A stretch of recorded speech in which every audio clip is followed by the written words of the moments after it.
प्रिय दोस्तों नमस्कार। आपको ये बताते हुए बड़ी ही खुशी हो रही है कि मेरी 19वीं पुस्तक जो राजमंगल प्रकाशन द्वारा प्रकाशित हो चुकी है, जिसका नाम है मेरी आंतरिक आध्यात्मिक यात्रा। यह पुस्तक अमेजॉन पर, फ्लिपकार्ट पर, वेबसाइट पर, ऑनलाइन सभी पाठकों के लिए उपलब्ध है। आप चाहे तो उसे खरीद कर पढ़ सकते हैं। मित्रों, यह 19वीं पुस्तक है जिसके प्रकाशन के विषय में और पुस्तक के विषय में मैं आज के इस जीवन दर्शन यात्रा के संवाद में आपसे चर्चा करूंगा। जैसा कि पुस्तक के नाम से ही ये परिभाषित होता है कि मेरी आंतरिक आध्यात्मिक यात्रा।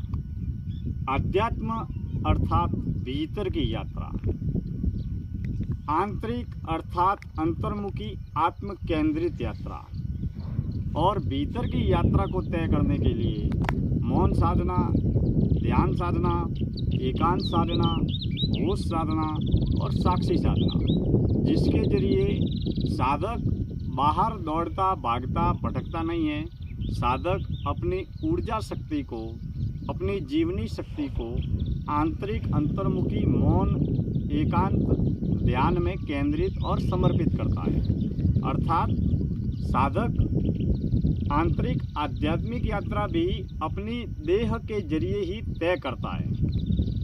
लेकिन मैंने मेरी आंतरिक आध्यात्मिक यात्रा में मैंने व्यक्तिगत स्तर पर अनुभव किए हुए मौन साधना, ध्यान साधना, होश और साक्षी साधना और सच्ची सेवा, कर्तव्य भाव और निष्काम कर्म के विविध प्रयोगों को माया नगरी मुंबई में रहते हुए, देश भर में भ्रमण करते हुए और गांव जन्मभूमि में रहते और जीते हुए मैंने सत्य, शून्य और जीवन की खोज में किए गए दैनिक व्यवहारिक सांसारिक ग्रस्त जीवन में रहते और जीते हुए सामान्य आम आदमी की तरह सर्वसाधारण सामान्य व्यक्तित्व के रूप में रहते और जीते हुए बिना किसी भी प्रकार का कोई संगठन खड़ा किए और बिना किसी भी प्रकार का कोई भी संगठन से जुड़े, मैंने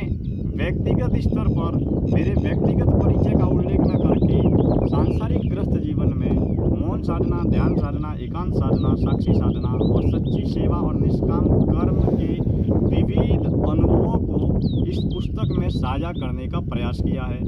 इस पुस्तक को जब आप पढ़ेंगे तो